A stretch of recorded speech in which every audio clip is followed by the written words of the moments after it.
So we're going to top work a persimmon today. We've got our scion. This was harvested a couple months ago, so it's dormant and it's been kept moist in the fridge. The buds are just starting to break a little bit, but mostly they're completely dormant, so these are good to go. This is a variety called Proc, excellent, huge, delicious American persimmon. This is a seedling that has fruit that is good, but we want more Proc, so we're gonna do that. We're not going to cut it down here and have the whole thing be Proc, we're gonna have it be a little bit of both. So let me just show you the process here.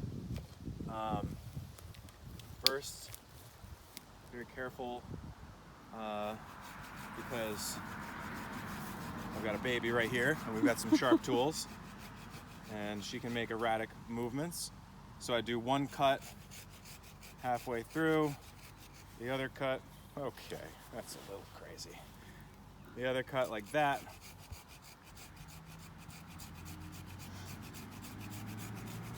That just makes sure that we don't tear any bark. Now I'll do a final cut so that the top is nice and even and flush.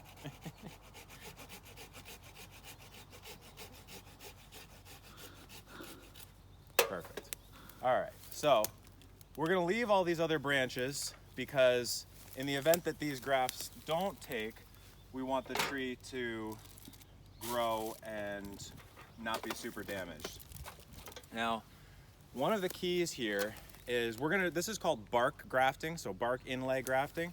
What we're gonna do is we're going to make a cut. We'll do it on this side first so you can see. And I just pop it in. It'll stop when it hits the xylem. And of course, we're doing this at a time when the graft, when the bark is called slipping. So you can see there, the bark separated from the xylem really easily and very nicely. And that won't happen later in the season. It'll start to tear and come off very jagged, and that won't work. So you got to do it early. Persimmon is done later than most species. You know, you wouldn't graft an apple when it was already actively growing like this much. But the rootstock for persimmons, you want them growing pretty well, and you want warm temperatures. If it's getting cold, like 40s at night or freezing, the persimmon grafts won't work. So I've made the inlays there. I'm gonna get myself a rubber band, and I'm gonna do 2 grafts into that, so hopefully at least one of them will take. So I'm gonna give myself 2 there.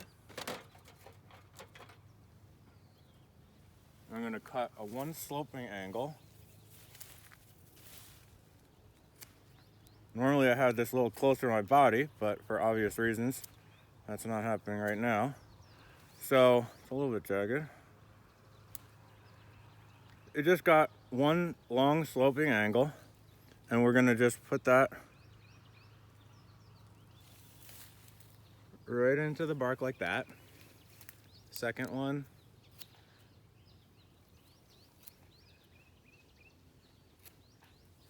Got a nice long sloping angle. Sometimes I just cut the back off a little bit like that. And we'll stick that right in. Babies really love grafting. Calms her right down. Okay, so now they're both in. And I'm gonna take my rubber band really tight, wrap it around itself so that it sticks.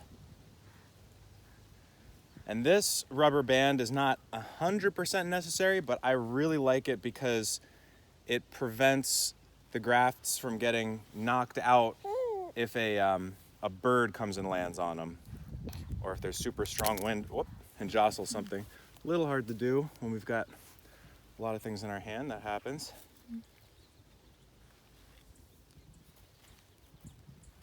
These are special rubber bands that are meant for this. They're actually real rubber, and they will degrade and fall off at the right time and won't constrict the tree as it grows. If you use electrical tape or a lot of that kind of thing, you really will have to remember to come out here and cut it off, because otherwise you'll come back here 3 years later if you don't look at it often, and it will have grabbed the tree and started to grow. So you really have to get those synthetic fibers, you have to get them off. Now I'll take a little bit of grafting putty or whatever this stuff is called. Some people call it grafting wax. It's not really a wax. The label's all gone. I can't remember what it is, but it's sort of like sort of feels like Play-Doh. Anything that, so I just put that on the inside there where it's hard to seal, a little bit on the tops. Now those are all sealed up, and then I just use this roll of sort of like a saran wrap, and I'm going to seal that up.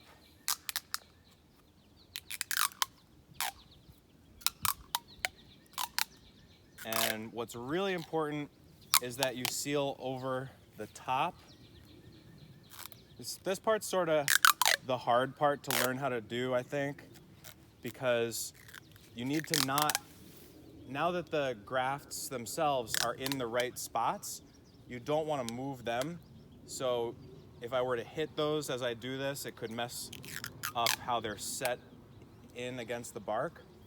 Because you really need the cambium of the scion and the rootstock to be in good contact. So that sticks to itself really nicely. And at least one of those should go. If you really are learning how to do this, you might want to do it on a second branch. I chose this location on the tree so that if one of these takes, it'll be able to become the new main trunk, and the whole trunk will more or less be in line. You wouldn't want to do this out here or out here necessarily, because then the main trunk of the tree will have this awkward angle in it, and it will grow, but then years from now, if this branch didn't get big enough, it could be that the branch falls off and you lose the graft, and then all that work is for nothing. So you want to do it in a central location where it can take, it could conceivably grow and become the main trunk of the tree. And the other key thing is persimmon grafts do well if you leave a branch to the south. So here, this branch is gonna grow out a little bit, this one will grow out a little bit and shade these as they're taking. And once they start to grow throughout the season, you wanna try to come back once or twice, because what can happen is that this, one of these can take and the buds grow, but then they get really shaded out and covered, and then they won't really grow that well. So you wanna shade them to begin so that they can get established, and then come back, and once they're really growing, then slowly snip back this stuff so that they can get that light and really take over. What will generally happen is, because the scion is dormant and the rootstock is waking up, the rootstock will preferentially get a lot more energy and almost always outgrow the scion.